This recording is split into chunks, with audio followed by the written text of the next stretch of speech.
Hello friends, எல்லோரும் எப்படி இருக்கீங்க? நான் உங்கள் விஜி. இன்றைக்கி உங்களுக்கு முருங்கைக்காய் வச்சு ஒரு சூப்பரான கிரேவி. இது நம்ம பகாரம் பேங்கன் பண்ணுவோம் இல்லையா, அந்த மாதிரியே அந்த ஒரு நல்ல சூப்பரான ஒரு சில்கி கிரேவி வச்சு நம்ம முருங்கைக்காயில் பண்ணுறோம். ரொம்ப சுவையாக இருக்கும். இது 2 in 1 கிரேவிங்க. இது ரைஸ் கூட நல்லாயிருக்கும்.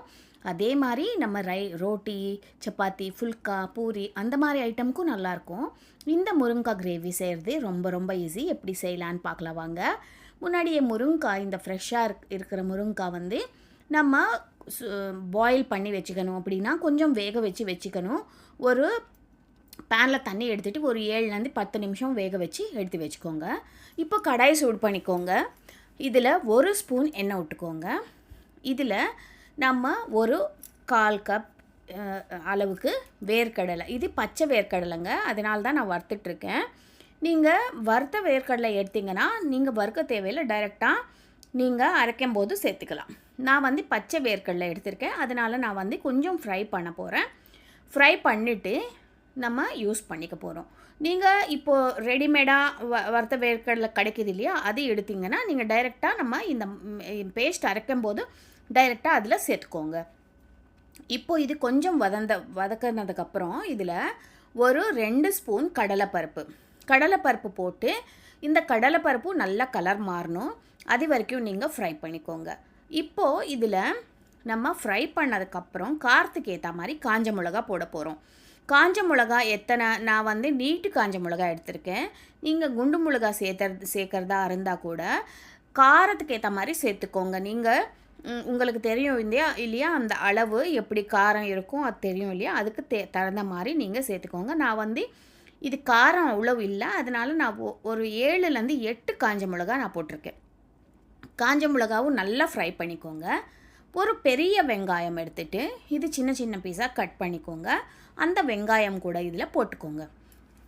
வெங்காயம் இதில் நல்லா ஃப்ரை ஆகணும். ரொம்ப ஃப்ரை ஆக வேணாம், எப்படியும் நம்ம கிரேவியில் இது நல்லா வதக்க போகிறோம்.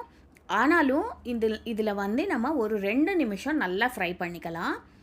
இதில் நம்ம என்ன பண்ண போகிறோன்னா கொஞ்சோண்டு புளியும் சேர்க்க போகிறோம். இப்போ இது நல்லா ஃப்ரை ஆயிடுச்சு. இந்த வெங்காயம் ஓரளவுக்கு கொஞ்சம் சாஃப்டாக ஆனதுக்கப்புறம் நம்ம இதில் தேங்காய் இருக்கும் இல்லையா, ஃப்ரெஷ்ஷு தேங்காய், அது சின்ன சின்ன பீஸாக கட் பண்ணி அதுவும் இதில் போட்டுக்கோங்க. இல்லைன்னா நீங்கள் துருவி கூட போட்டுக்கலாம். துருவி போட்டிங்கன்னா ஒரு அரை மூடியில் பாதி இதில் போட்டுக்கோங்க. அப்புறமா புளி, ஒரு சின்ன நெல்லிக்காய் அளவு புளி போட்டிருக்கேன். இது நல்லா ஆறட்டும். ஆறுனதுக்கப்புறம் நம்ம இது மிக்ஸி ஜாரில் போட்டு நல்லா கொஞ்சம் தண்ணி ஊற்றிட்டு மையாக அரைச்சிக்கோங்க. இது நல்லா சாஃப்டாக அரைச்சிக்கோங்க. இதில் தேங்காய் எல்லாம் போட்டிருக்கிறதுனால நல்லா சாஃப்டாக அரைச்சா தான் நல்லாயிருக்கும். கொஞ்சோண்டு தண்ணி ஊற்றுங்க, அப்போ தான் நல்லா பேஸ்ட் ஆகும். இது நல்லா அரைச்சதுக்கப்புறம் பாருங்கள், கலரே ரொம்ப டெம்டிங்காக இருக்கும். இந்த மாதிரி இந்த பேஸ்ட்டு ரெடி ஆயிடுச்சு. இந்த பேஸ்ட்டு தனியாக வச்சுக்கோங்க. இப்போது நம்ம முருங்காவும் நல்லா வேக வச்சு ரெடி பண்ணி வச்சுட்டேன். இப்போ கிரேவி எப்படி பண்ணலான்னு பார்க்கலாம் வாங்க. கடாய் சூடு பண்ணிக்கோங்க. இதில் ஒரு 2 ஸ்பூன் எண்ணெய் விட்டுக்கோங்க. அப்புறமா கடுகு போட்டுக்கோங்க, ஜீரகம் போட்டுக்கோங்க, கருவேப்பிலை நல்லா ஒரு கொத்து கருவேப்பிலை போட்டுக்கோங்க.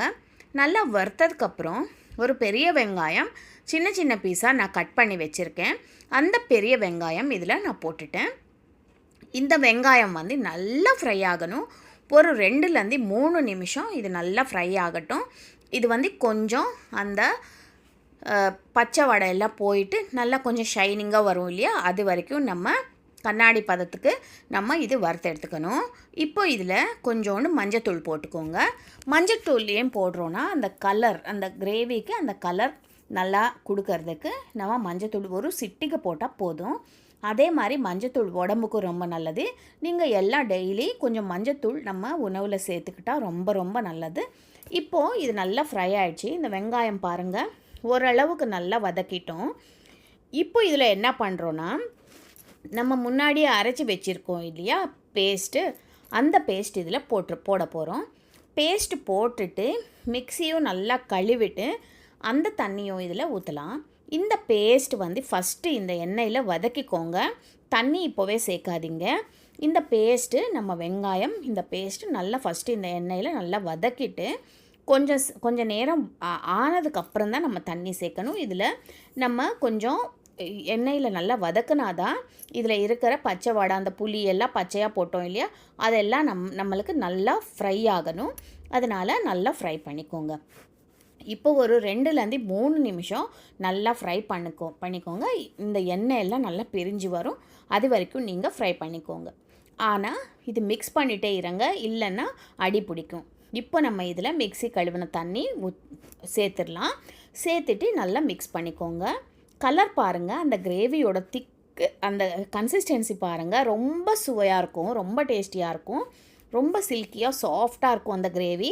இப்போ நம்ம இதெல்லாம் மிக்ஸ் பண்ணிட்டோம், தண்ணியும் சேர்த்துட்டோம். இப்போ நான் சொன்ன மாதிரி உப்பு போட்டுக்கோங்க, ருசிக்கேற்ப உப்பு போட்டுக்கோங்க.